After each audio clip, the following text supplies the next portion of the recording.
And live back from the Shoop Sports Studio, it is your favorite sports broadcasters in the entire nation. Yes. Shoop Sports in the building with Mr. Hey, Chuck Meister. They call me Chucky Locks. You know how it is. Chucky Locks. He's got the stash going. You gotta respect it. Gotta respect the hat too. Hey, got to show out for the boys. Huge win last night. Yes. Huge win for the G-Men last night. We got a huge show in the horizon today. We're going to play a little bit of buy or sell. The NFL is heating up the playoff stretch coming up. We're going to ask some critical questions, regarding potential playoff teams and also teams heading into the offseason, what their plans may or may not be. So let's look forward to that. But we always start things off the way we should always start things off. And that is what, Chuck? Hey, Dubs and L's. Got to set the tone. Let's hand them out like pasta and pepperoni. Let's go, Chuck. Who you got? W.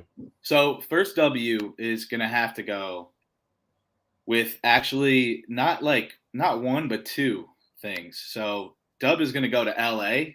LA is on fire right now. If you're an LA fan, the Dodgers just signed Ohtani, 10 years, 700 million big ones.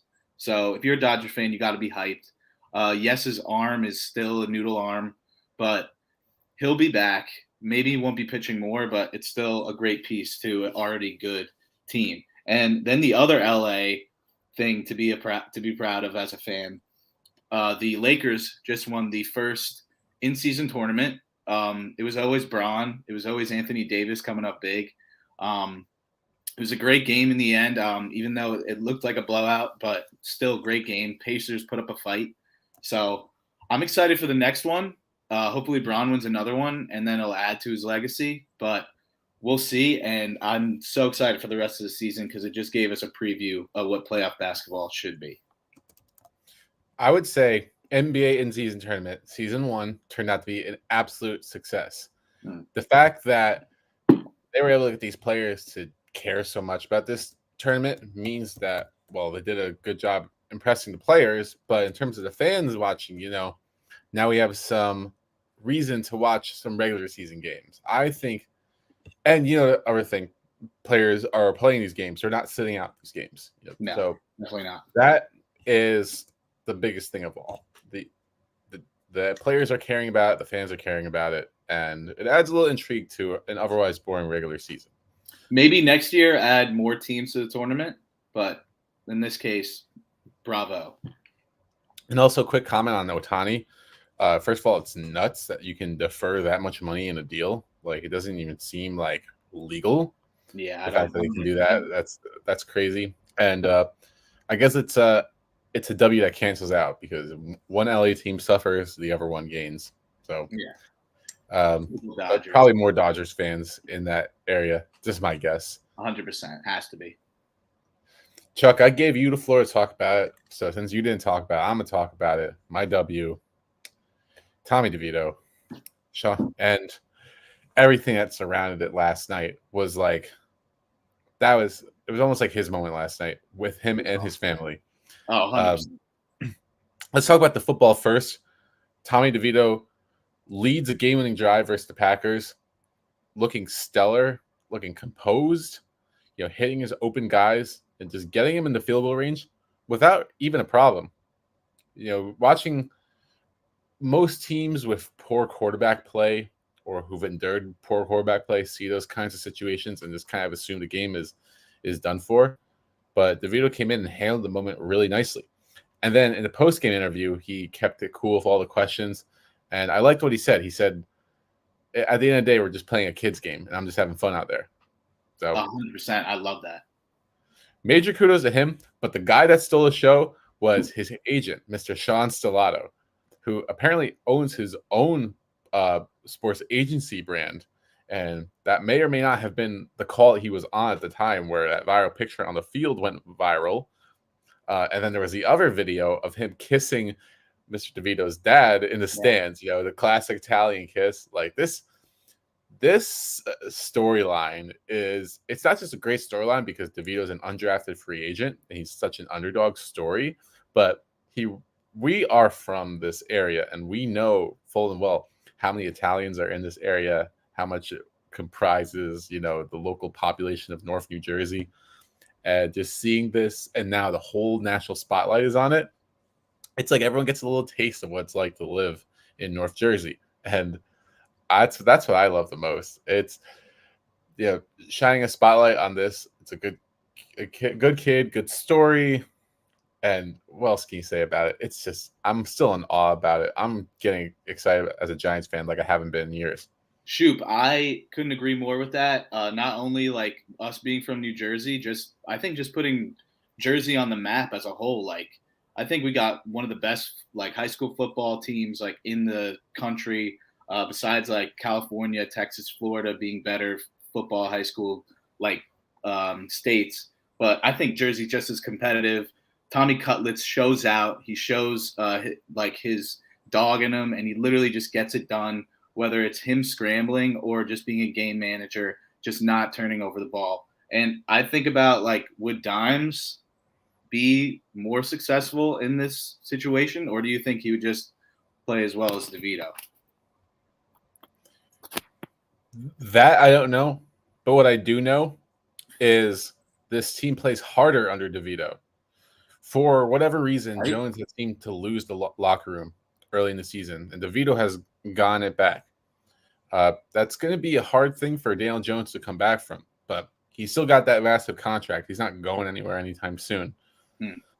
So interesting storyline to see coming into next season. And side note, just not only Tommy Cutlets, but that Giants defense is fucking scary. They put youngest starting defense in the NFL, and of all the guys last night, Deontay Banks looks like a star out there at corner. Yeah. I'm really excited to see his development. I love it. All right, let's move on to the L's, and I'm going to kick things off with another league that struggles with its refs, which probably is every major sports league, let's be honest. But the NBA last night in the Hawks Nuggets game, Trae Young was driving to the basket, and he got hit in the face while going for a layup. No call. And the NBA loves to give out fouls like it's candy on Halloween. But yet, when a player gets egregiously fouled, then they don't do anything about it. So Trae Young is rightfully upset. So he starts talking to the refs. I don't know exactly what was said, but he got a tech. And then his coach got mad that he got a tech. So then the coach got a tech. And then now Trae Young is mad that his coach got a tech. And then he got a second tech and he got thrown out of the game. The Hawks were down 13 at that point in the third quarter. The game was not out of reach quite yet. It's the NBA nowadays. Everyone can score points in the second. So to ruin a game like that, just because you're trying to, execute your power, whatever it is, that is the reason in the first place why people stopped caring about the NBA regular season, because of stuff like this, where it's just like, let the star players play, and I think it's even more of a reason to like have like review from like the booth on like fouls like these, like this bad fouls like those. Like I don't blame Trae Young at all there, and I think he was right to be upset, and the ref should not have thrown him out of the game. I mean, I need to see the play. I actually missed that, but definitely I could see penalties not going players' ways, because you see them trying to create the classic like pump fake and then getting hit and like trying to get free throws from like a mid-range shot, and then the refs, they don't do anything. I think there's way too much complaining going on as well on the floor. You see players like mid-play just looking at the refs. I mean, just go play defense. Like it's not that league anymore, it's looking like. So I mean, I think that might be better for the NBA, but definitely when it comes to losing your cool, you just got to watch out because you're going to get teed up.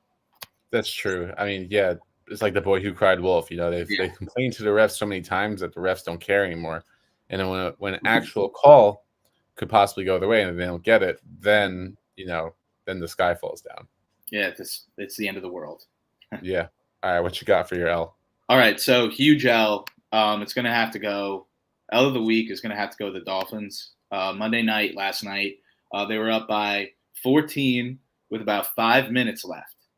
And it looks like all but over from there. Before they scored the 14, Titans turned the ball over on a missed toss pass or toss shovel. It just looked like it was all downhill for the Titans. But then I think the Dolphins just play like I don't even know, like cover four. They're just letting Will Levis complete dink and dunk passes, and the Titans start to come back. And next thing you know, it's a touchdown. And then there's, I think, 2.5 minutes left. Dolphins get the ball, and some of the play choices, like as a coach in the end, like I get it, you're trying to throw the ball like to get the first down, like you got the guys to do it. But I mean, time management and situational management in the NFL has been pretty poor. So, none surprised the Dolphins get stopped, punt it back to the Titans. Titans go all the way down and score a touchdown in the last minute of the game. And then the Dolphins get the ball back, and they didn't do shit. Tua trips on 4th and 2, takes a sack, game over, 21 seconds left. Titans knee it out. I mean, we talk about how the Dolphins haven't beaten anybody good. I don't remember the last winning record team that they beat, but it's just getting worse and worse for them. And I think we're finally see that they are a fraudulent team. And I hope they can get it together. I do like the Dolphins. I love McDaniels. Tua has been balling, but right now it just doesn't look good, especially when you see Tyreek in the first half get injured, and then they don't score a touchdown the whole first half, the Dolphins. So hopefully they get back on track. Huge win for the Titans, though. The Dolphins' best win this season was against the now over 500 Broncos, where they destroyed them and put 70 points on the board. But you can definitely say that it was a totally different Broncos team. Other than that, the Dolphins seem to take advantage of easy opponents week after week. Until this week, They probably got caught sleeping at the wheel because it's just business as usual.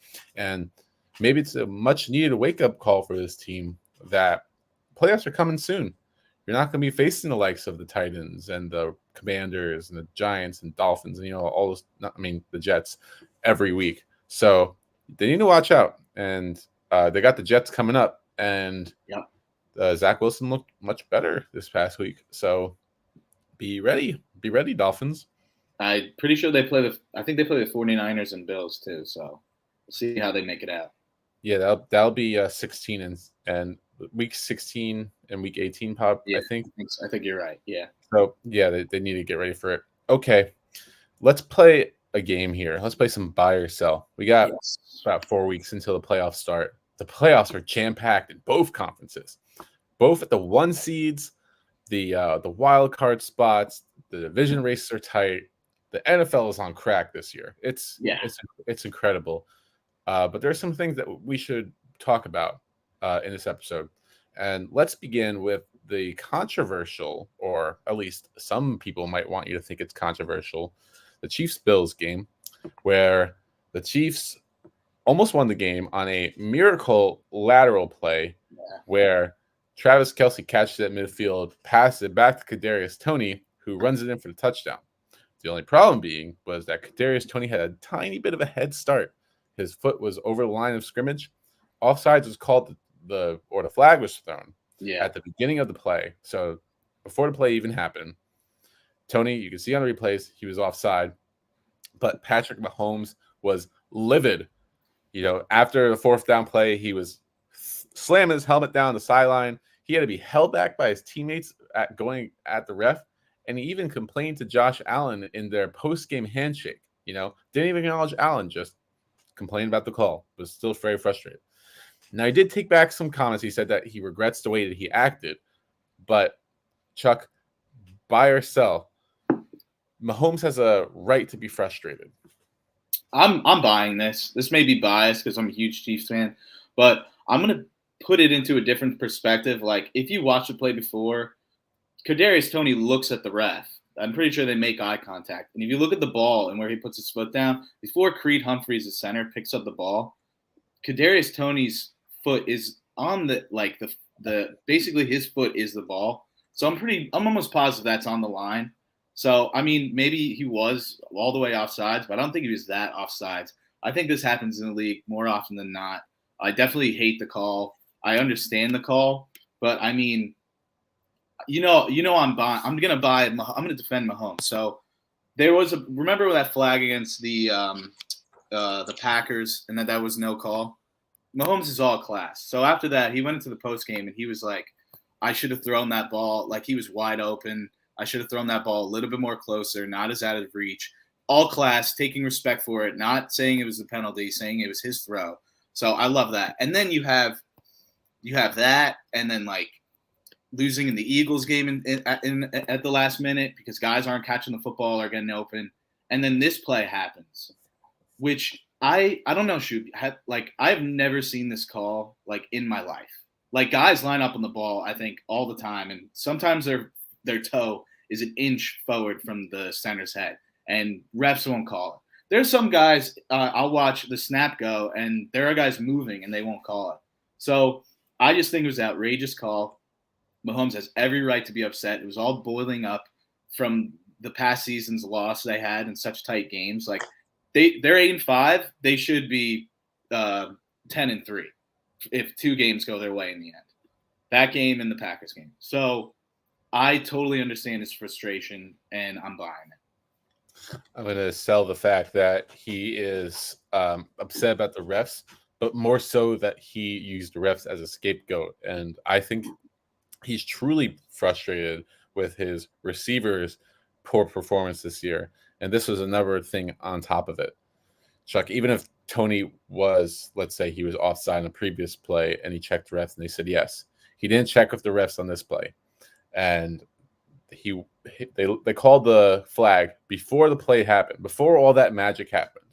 So it wasn't like the refs were purposely trying to wipe a TD off the board. They called that way before. And Mahomes isn't going to – I feel like he's not the type of guy that'll throw his players under the bus, at least in public like that. No. But, he probably gave Tony like a mouthful after the game. That's what I imagine. The Chiefs went with the strategy this offseason of, well, we have Mahomes, so whoever we put at receiver, it's going to work, right? And it's very clear that not exactly. You need some guys, some veterans, some guys with hands. You can't just have all promise, but no actual substance there. And Rashee Rice has looked really good this year. Obviously, Travis Kelce is doing his thing. But beyond that, like MVS is the streakiest receiver. He's actually more consistent at not getting catches. It's incredible. Yeah. Sky Moore hasn't taken any sort of step forward. Kadarius Toney makes bonehead play after bonehead play. I think that is what Mahomes is frustrated at, and he just took it out on the refs in that moment so that he didn't have to embarrass his teammates. Class, all class. I respect it. All right, let's go from class to not very class, which is the New York Jets organization, who managed to piss off their quarterback, their former number 2 overall pick, kind of throw him under the bus. Well, Zach Wilson took that and he parlayed it into an amazing performance against the Houston Texans. Now, granted, the Houston Texans were down some star players, so they had trouble moving the ball as well. But after a rough first half, Zach Wilson was something like 18 for 21 with a couple touchdowns, over 200 yards, perfect passer rating. And he told his guys earlier in the week that, like, I got nothing to lose. Just go out there and play ball. And he looked like a totally different quarterback once he got into the river there. So, Chuck, are you buying or selling that a potential Zach Wilson resurgence is on the horizon? I have a lot of resentments for the Jets this season. But I'm definitely going to buy Zach Wilson because I think we finally saw in that game, and it wasn't the best weather too, and he was slinging it in poor weather conditions, which shows a lot of balls to just go out there and throw in the rain. So, the Texans are like top 6 worst defensive pass teams in the NFL, but he did throw with a lot of confidence, and he is the number 2 overall pick in the draft. And that's how you're supposed to play as a number 2 overall pick in the NFL draft. And I think we saw it that Sunday. And you saw a lot of like quick throws. He got the ball out. Maybe those guys are wide open, but you definitely see him throw with confidence. He wasn't turtling like he used to, like when guys were getting close to him in the pocket. And overall, he played a complete game. I don't think he turned over the ball. I don't think he threw a pick, but I'm definitely buying it. I hope because I want to see this guy do good. They put so much into him, and the Jets are just such a poorly run organization. They just do nothing for him around him. Like for Christ's sake, Cobb had a touchdown reception this past game. He's been non-existent. So if you're getting it to guys who have been non-existent, that means you're playing your balls off and you're playing with confidence. So I'm buying Zach Wilson. Chuck, I'm going to buy it too. The fact that he was almost never going to play again in the NFL, and then now he gets like a second opportunity. Well, he's not even supposed to be out there, and he's playing carefree football right now. And I think this is going to carry over to the rest of the season. He's got that confidence built up from that last win. He saw another quarterback try to go out there and play better and do even worse. And I think he knows that Aaron Rodgers is coming back next season. Probably not this season, but he's coming back next season. So he knows his chances of starting, at least for this team, are done. So he might as well show off to the rest of the league what they could potentially have. Obviously not for a big contract or anything, but enough to maybe win a team some games, like compete for a starting job. The motivations are different this time. Instead of being the Jets starting QB, he just to be a starting QB in the NFL, and he realizes that. The Jets are out of playoff contention, but the fans, like the other New York team, have a lot to look forward to with their quarterback the rest of the season. I definitely agree. I'm just looking at – I think the Jets play the Dolphins this week, and Zach Wilson didn't play against the Dolphins last time. So I'm definitely buying him, and let's see what he does this Sunday. Lots of QB resurgences have happened this season, either resurgences or like upcoming stars, but this particular resurgence is one I would have never seen coming. Mr. Joe Flacco, the elite MVP, former Super Bowl MVP, that is, now division rival Browns, who, by the way, Joe Flacco now has the third most wins at Cleveland Browns Stadium since they opened it in 1999. It's a funny stat because that's crazy. Yeah, because obviously all those years with the Ravens he won, but now he can up those numbers as much as he wants to. But now Flacco has been named the starting quarterback for the remainder of the season. He's leading a Browns team that is at the top of the wild card hunt, looking at a 5 seed right now. Division not out of reach quite yet, although the Ravens look like they're in control. But buy or sell, Joe Flacco has the capability of leading this Browns team to an upset in the playoffs. I mean, I'm just checking his stats right now against the Jaguars. 26 for 45, 311 yards, 3 touchdowns, 1 interception.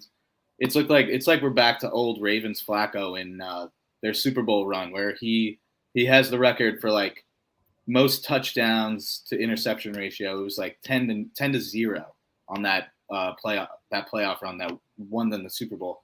So we might see, I think, prime vintage Flacco. Especially, I mean, when he was on the Jets, they had a piss poor O-line.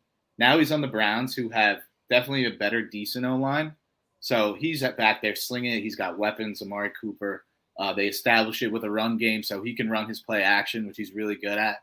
So they're playing the Bears next. Bears piss poor, like top 10 worst in pass defense. So I'm excited to see Joe Flacco ball out this Sunday. I'm definitely buying him. If Browns continue to win games and they have a favorable schedule at the end, they play the Bears, Texans, the Jets, then the Bengals, all winnable games. It could be a scary sight to see the Browns going into the playoffs if you're an AFC team. I'm buying Joe. Chuck, I'm going to buy it too. I'd be very scared because you look at the quarterbacks, going into the playoffs. So obviously you have like your Mahomes going in. Lamar's got some playoff experience, but then you got like Tua, who doesn't have any playoff experience. And Flacco, he played really well in cold weather. Cold weather games are a totally different animal. Yeah. Combine that with the fact that this defense, when completely healthy, is maybe the best in the league. He's got the team to back him up this time. The one thing I do worry about, so let's say they play the Ravens in like the divisional round. Well, who knows Joe Flacco better than John Harbaugh, who coached him for years and years? So if that ends up being a matchup, I don't think that's something that's going to work out in the Browns' favor. But if they get someone like the Dolphins and the Browns defense can go in and do what they do, try to limit those receivers with Tyreek, who apparently is now hurt, can't cut or change direction right now. So that's big. But what I'm saying is it's matchup dependent, but how stupid must the Browns be feeling that they could have just had this instead of giving all that guaranteed money to Mr. Pedophile? Yeah, I mean, I was talking to somebody before. What's the worst contract, Danny Dimes or Watson? I'd say Watson 100%. He's trying to pull the case No for question. Danny Dimes. I'm no question. It's no question. It's Watson. It's biased conversation. Worst contract in NFL history. Nothing to do with Daniel Jones. It's the worst contract in NFL history. 100%. Yes. All right. So we're buying Mr. Flacco. Let's head over to the NFC, where the Philadelphia Eagles are on a bit of a slide recently. They now lost to the Dallas Cowboys and have relinquished control of that NFC East. Now the Eagles still have a couple divisional games coming up against the Giants where they can pad that divisional record. But buy or sell, the Eagles look like Super Bowl contending frauds. Now, my Giants fan in me would say buy, that they are frauds, but the practical me is going to sell that. I was going to say that they were frauds, but I'm selling that they're frauds. They've had one of the toughest schedules in the NFL, and they're still 10-3. That has a lot to say. It always is what your record is, what you say you are. So they're still a winning team. They have a tough schedule in the end. I'm pretty sure they play the 49ers and another tough team in the end of their schedule. I mean, they play the Giants twice. They'll probably be easy wins, but we'll see. It's a week-to-week league. It's an irregular league. I think they're just on a skid right now, but they can still get the top seed in the NFC. They can still grab that bye week. Unless the Cowboys start winning, then maybe not, but definitely still a playoff team that if you're facing in the NFC, you're still going to game plan really hard for. You're not going to look past them. Like, they're definitely still a contending team. So I'm definitely buying. I'm definitely selling that. I think they're frauds personally that are finally getting exposed. I thought they were frauds when they were 10-1. The defense just hasn't been the same this year. They lost a lot of veterans in the offseason, and they still have a good amount of veterans, but their linebacking core and defensive backfield is missing like really key players, and especially their pass defense. You know, they're the worst team against the pass this season. Yeah, they're actually like top 5. Yeah, they're like I know they've given up the most fantasy points to quarterbacks this season, which is hard to believe. They do have an easy schedule to finish up the season. After they play at Seattle on Monday, they got the Giants twice and the Cardinals at home. Yeah. But even though Jalen Hurts has that experience and he's the perfect leader that you'd want for the playoffs, it's hard to imagine this team going up again into San Francisco and putting up a fight. Partly because San Francisco looks really, really good. But even Dallas too, like Philly going up against Dallas again. Dallas just looks superb. They're clicking on all cylinders on offense, and the Eagles can't stop anybody. And that was unlike last year where the Eagles used their defense combined with their offense to get to where they were. So go. What were you saying? No, I was just gonna finish up. I was just gonna say last thing. They are top 10 in run defense, number 6. So and also they got Kevin Byard. So I mean, I know it's been like weeks, but like you still probably like aren't familiar with with the defense that you're playing, the scheme or what have you. Their linebackers are piss poor in play. I think one of their linebackers is hurt, but we'll see what happens in the end. I still think the Eagles are a good team. So, yeah, don't get me wrong, but they're a good team. But compared to the top 2 in the NFC right now, they look like a different class.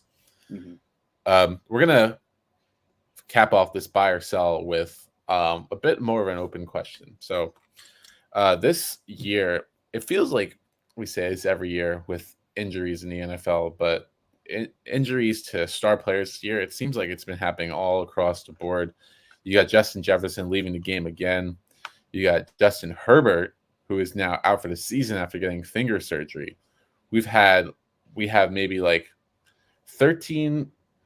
I have like half the league starting backup quarterbacks at this point. Now, Chuck, buy or sell?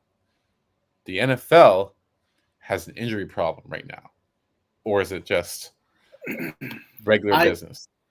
I see a practical me is gonna say regular business because that's the game.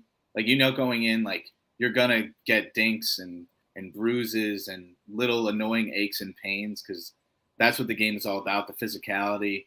And going back to what Brady said, the mediocrity of the game. If it was playing like 2010 now, I think we would definitely see more injuries. I think the NFL is doing a good job of preventing injuries. I think it's more of a coincidence of the players that are getting hurt that are more significant to their teams.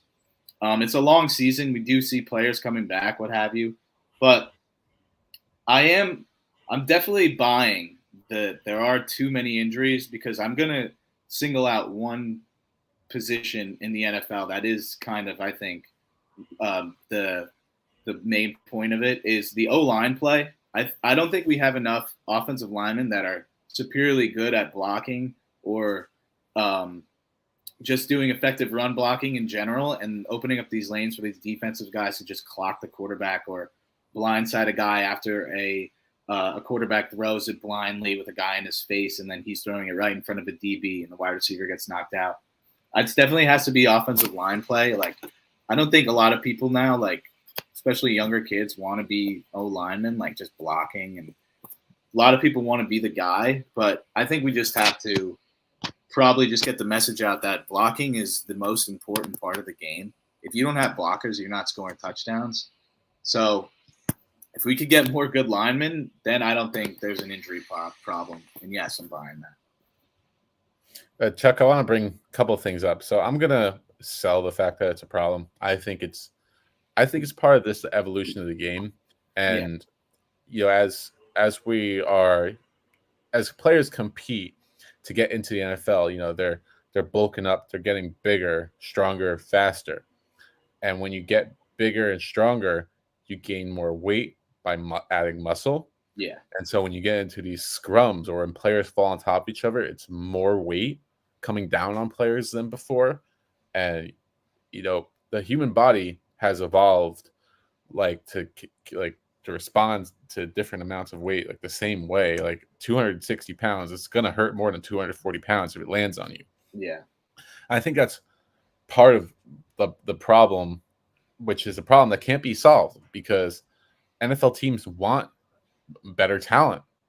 But like you look at an injury like Tank Dell's, for example, where he was, for some reason, which I don't think is a good call at all, blocking on a running back play up the middle on the goal line Yeah. and involving himself in a scrum. Like, and that guy's 165 pounds. No wonder he died. Like, Yeah. that's His leg. um, you gotta. I think teams have to find ways to try to put players out of harm's way, whether it's certain blocking schemes to avoid their quarterback getting demolished, or not designing hospital passes to be thrown like the one to Justin Jefferson, Yeah. not having your small wide receiver block on an inside run, things like that. I think will help from just a team to team perspective. But I want to leave off with one final point. The NFL wanted to expand its product and make more profit and more money by adding more games, by adding more primetime games. So giving players less rest and giving players more opportunities to play more games, which means more opportunities to get hurt. And less rest means less time to have your body recover. They're still making players play on this bullshit turf field, which Yeah. adds extra pain throughout the practice week after you play on a field like that. Yeah. And now, like for example, now Thursday night football, Justin Herbert is out. He's gonna be out for the season, but he's out for Thursday. And Now that's a primetime game where we're going to see like Easton Stick and Aiden O'Connell. Like, the NFL doesn't want that. The NFL wants a good product on the field. So I kind of hope this is a wake up call to the NFL that the solution isn't more games. The solution is to give players the proper rest that they deserve. And players are going to get hurt regardless, but stop making it more likely and stop forcing the product out there because we need all the eyeballs on this night. No. That right there is a problem, but that won't get solved because the owners are greedy and they don't care who goes out there, because then you'll get guys like Tommy DeVito who like are great stories and we forget all about it. But that's how I feel about this situation. I just think that that maybe if they change the Thursday night games to Friday night, just give the players like an extra day. Like I don't know why they can't be Friday night, because these Thursday night games are just pitiful. Just by God, the worst games. Guys are tapping out of the game so they can play the next week, and the matchups just suck because it's either injuries or the team just isn't good when they first brought out the scheduling. So maybe Friday night. Yeah, I don't know why they don't do that. Maybe people are watching like The Bachelor or something. I don't know. High school football games, but they could always have the game at 9 and play it in LA, like play an LA game. But they don't think about shit like that. They don't think that far ahead. No way. All right, let's. I'm selling the fact that we're going to still do buy or sell, and we're going to move on to pick 'em. Yes. Let's get into some pick 'em. Chuck, we do have bowl season starting. Oh yeah. This weekend. Any games that stand out to you for this upcoming weekend? Yeah, I got 4 games. I got 4 locks for y'all. I went 2-0 last week. We got the under in the Army Navy game, and then Army -2.5. Here are the 4. I'm going to say the bowl games because they're all hilarious. So we got the Avocados from Mexico Cure Bowl Saturday at 3:30 p.m. Miami, Ohio versus Appalachian State. I'm going to take the points with Miami, Ohio +6.5. They're like 11-2 versus App State, who's like 8-5. Records don't matter in college football, but sometimes to me, I think these lines are off, and Vegas doesn't know shit. So I'm taking the points with Miami, Ohio. Next game is SETA New Mexico Bowl, Saturday, 5:45 p.m. So it's New Mexico State versus Fresno State. I'm taking New Mexico State as a favorite, -3.5. It's the New Mexico Bowl, so I'm guessing it's going to be a home game. So, and I also like the quarterback, Diego Pavia. That guy's a beast. Hopefully he's playing, coming off an injury from the conference game that they have. And then the next game, Starco Brands LA Bowl, Saturday, 7:30, Boise State versus UCLA. I got Boise State +4.5. It is 3.5, but you just buy some points up. And UCLA just came off a huge, ridiculous loss to Cal. Cal's not that good, even though it's been weeks and they can prepare. I think Boise State has the better offense. They have this running back named Genty. He's going to be an NFL Pro Bowler. He's the real deal. He's fast as shit. And then the last game, Radiance Technologies Independence Bowl. And Saturday at 9:15. That name says it all. It's about to be an electric matchup. It's Texas Tech versus Cal. Both 6-6 teams. Give me Texas Tech -2.5. Texas Tech has beaten better teams than Cal has beaten. So I'm taking the favorite for -2.5. Chuck, I could hear you say those bowl names again and again. Hilarious. That's beautiful. Oh, and I'm very familiar with Diego Pavia from New Mexico State because I watched him last year on Christmas. He was the best player on the field, and I'm glad to see he's still around. Maybe I'll catch him again. Yes. All right, and now over to the NFL. Let's dive into our 3 picks, and then we'll get our locks and our upset. So the first game that we're going to do. So we got 3 games actually on this Saturday. So the first one that we're going to go over is the Pittsburgh-Indianapolis game. This is a battle between 2 7-6 teams grinding it out for a playoff position. One team is going in the complete wrong direction, losing to consecutive 10-loss teams. That would be the Pittsburgh Steelers. The Indianapolis Colts are still surprising at 7-6, but they're coming off a bad loss to Cincinnati. Both teams are trying to get back on the right track. So who does it here? See, this is a tough game. I mean, you look at who's at home, it's the Colts. Steelers definitely need it more. Both AFC matchups. So, like, whoever wins this game gets over that team in the playoff rankings. So this is a huge matchup, I think. I'm gonna go with the home team here, the Colts. I think the Steelers' pass defense, just after seeing Bailey Zappi throw for like 250 against them on a Thursday night game and not be prepared whatsoever to beat a terrible Patriots team, but the Patriots defense is good. But still, how do the Steelers not get that done? That's a huge win that you got to have back. So they're definitely on edge. But I think the Colts, after losing to the Bengals against a backup quarterback, definitely getting exposed there. But the Colts pass offense, I love Gardner Minshew. I love he's got nuts, man. So I think he's going to pick apart this Steelers pass defense. Um, Steelers defense hasn't gotten like a defensive touchdown in a while. They used to be grabbing them like it was fucking candy. So I don't know where that's been. TJ Watt has been, I think he's been quiet. I'm shouting him out. So give me the Colts to just take over at home. The Steelers have not been the same since they lost their starting and backup middle linebacker to season-ending injuries. They've struggled to take command of that middle of the field and just get organized on defense in general.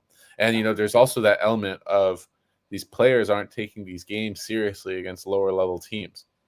But Mike Tomlin's consistency over the years has shown us that he can get this team to over 500, no matter what the situation or how bad it looks like. And I think the Steelers bounce back here. I think the Colts, might look at this Steelers team and see that they're sliding. They think that they might have this one in the bag. But TJ Watt, as long as he clears that concussion protocol, he should play. And I think he'll wreak havoc in this game. He's due for a big game, and these receivers got to wake up. Mitch Trubisky, he's looked pretty awful these past few games, but as he begins to develop more continuity, I think that things will flow a little bit better on that offense. And the Steelers have a lot to prove, more so than the Colts do. So I'm gonna roll with the Steelers here. All right, because you're gonna need that. The record right now, I'm 22-14. You're 20-16. So this is a huge week. Very, very huge week. Very close. Only a few weeks to go. Next game, also on Saturday. The Saturday night game is a very intriguing one. We got the Denver Broncos going up against the Detroit Lions. The Lions at home. The Lions have been unstoppable at home over the past couple of seasons. The Denver Broncos have been unstoppable ever since the leaves started turning orange and yellow. The Broncos seem to have it all figured out with Russell Wilson playing great. Defense looks totally different from the beginning of the season.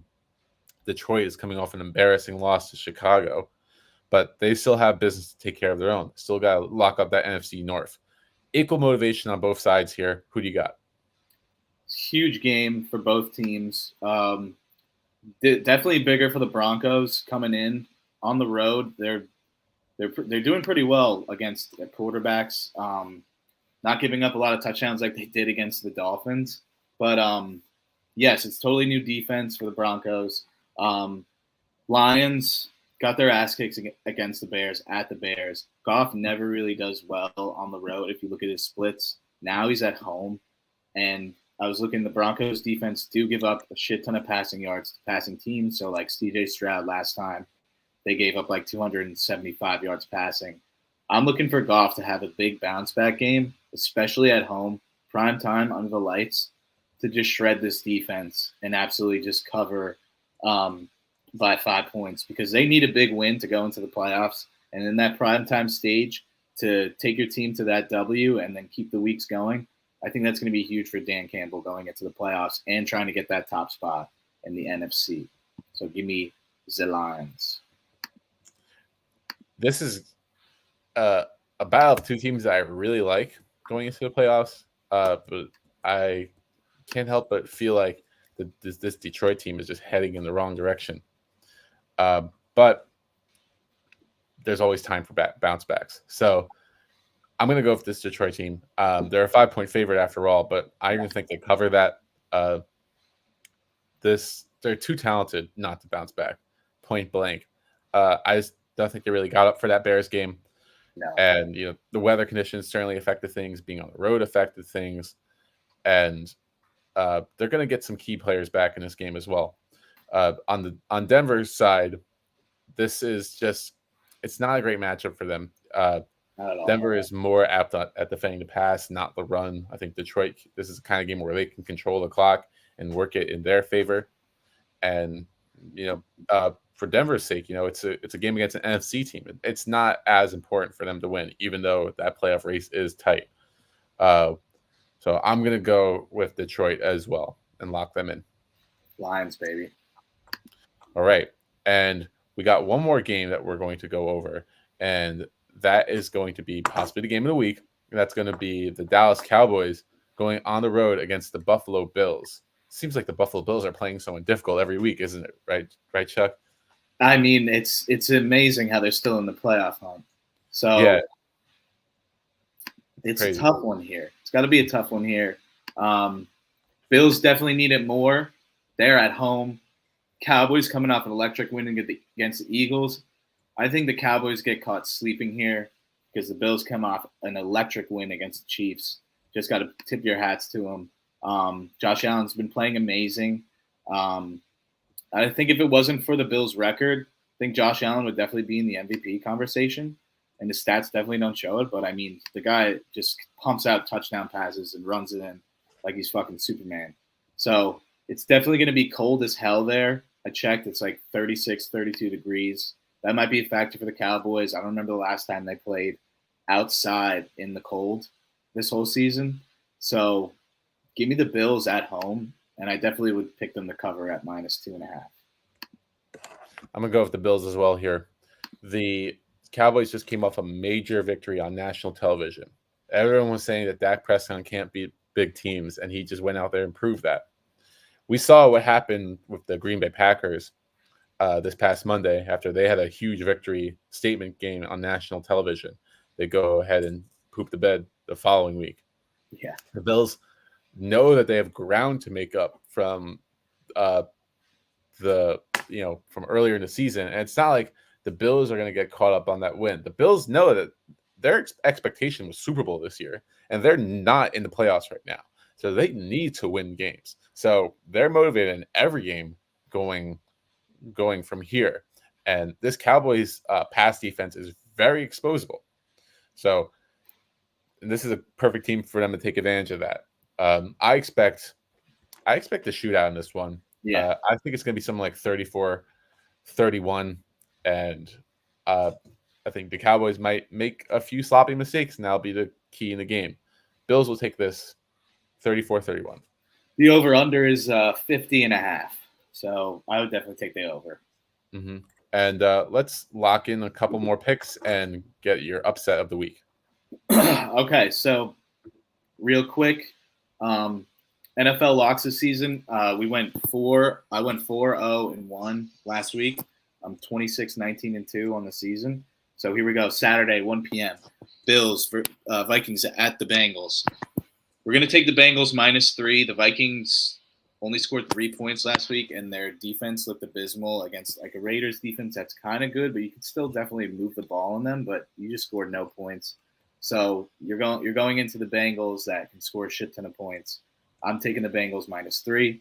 Sunday, 1 p.m. This is my upset also. So I'm definitely taking Giants money line at the Saints. And I'm definitely going to take Giants +6 at the Saints. Saints, definitely fraudulent team. Their defense is really outstanding. Got a lot of big name players there. But I think it's just going to be a grind out game. Both defenses are going to play hard. It's come down to a last second field goal. Give me the Giants +6. Another 1 p.m. game. Texans at the Titans. I don't know what the status is for CJ Stroud yet. Did you hear anything? He's in concussion protocol. So yeah, so he's definitely he ain't playing. So I'm gonna go with the Titans -2.5 at home against the Texans, coming off a huge win against the Dolphins. Titans should be still kind of in the playoff race, so they should be ecstatic to get more wins going. And I think they have an easy schedule coming up as well. 1 p.m. game, another one. Chiefs at Patriots. It's gonna be cold as shit at Foxborough, but Chiefs are ready for that weather because they're ready for a big bounce back game. Even though Patriots defense is outstanding these past like 5 weeks, I'm looking for the Chiefs just turn it around in this game and blow them out like 35-10. I'm looking for the defense to shut out whatever Bailey Zappi has up his sleeve. And I'm looking for the Chiefs to have a bounce back week because they need it going into the playoffs, and they need to start fucking winning. And why not start at this game on the road? And then my last pick, Monday night, Eagles, not frauds, at the Seahawks. Eagles -3.5. They got to take care of business, and their losing streak. And that are the locks. All right. I'm going to give you a couple locks and my upset of the week. My first lock is going to be the Jets to cover a 9-point spread. Like I mentioned earlier in the show, apparently Tyreek Hill can't change direction or cut on that foot. That changes the whole aspect of this Dolphins offense if he can't be at his absolute best. That's if they even decide to try him out there. The Jets are playing with a ton of confidence right now. You can't imagine the Dolphins are playing with that same amount of confidence. So I think the Jets will keep it close here. And the Dolphins, like there might be some questions to be answered. Their offense might not work the same. So things to figure out there. Going into another game that I like. This is my lock of the week. The Packers -3 at home against the Buccaneers. Yeah. The line is way too low here. Yeah. I understand what we all saw. We all feel like now Jordan Love is inconsistent, but I really think they just got hung up on that. Like his connections with his receivers early in the game, you could tell something was off. No Christian Watson. There was some sort of just like I don't know if they were just partying too much during the week or whatever, but connection was off. They'll bounce back here. The Buccaneers, sure, they're leading their division, but someone's got to lead that division. And the Buccaneers, they lack a lot of depth, and there's not that as talented as this young Packers team is. So I'll go with them on the -3. It's gonna be cold as fuck in Lambeau. Oh yeah, team from Tampa is not going to be ready for that. Yeah, I'm with it. No way. And my upset, I'm going to go on the contrary to one of your picks. I'm going to go with the Vikings to upset the Bengals. Lost in the sauce of this 3-0 game was how well the Vikings defense played in that game. Their blitz rate their blitzing is so effective. And Jake Browning, a young quarterback, we've yet to really see like how he reacts to a team that blitzes very heavy. And I feel like it seems too obvious, right? Bengals are 3-point favorites, 3.5-point favorites at home. Bengals are trending in the right direction. Vikings looked embarrassing. It seems too obvious here. Vikings, I have them pulling the upset here.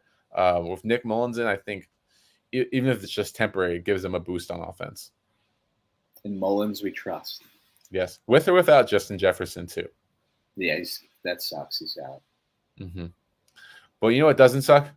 Yeah. Listening to us on Spotify. This episode will be up tomorrow on Spotify, so check us out there. Link in the description below. Subscribe to Shoop Sports. Got more sports betting videos coming out. My ebook will be coming out within the next coming month, so definitely check that out. Chuck, any shout outs you want to do? Shout out DeVito family. Awesome to see your son ball out. I met them. I went to school with one of their brothers. His name's Max. And shout out just Tommy Cutlets, your son, just balling out. And it's just awesome to see someone's parents just enjoying the moment and just watching their son ball out on a professional level. I think there's nothing better than that as somebody who's a fan of the Giants, just watching that happen. It's amazing. I'm doing Tommy hand gestures all over work. Best believe that. That's it. Hey, right there. We're making videos over here. We get another win, please. Please, one more. All right. This is Shoop. I'm Chuck. And we're signing out. Peace.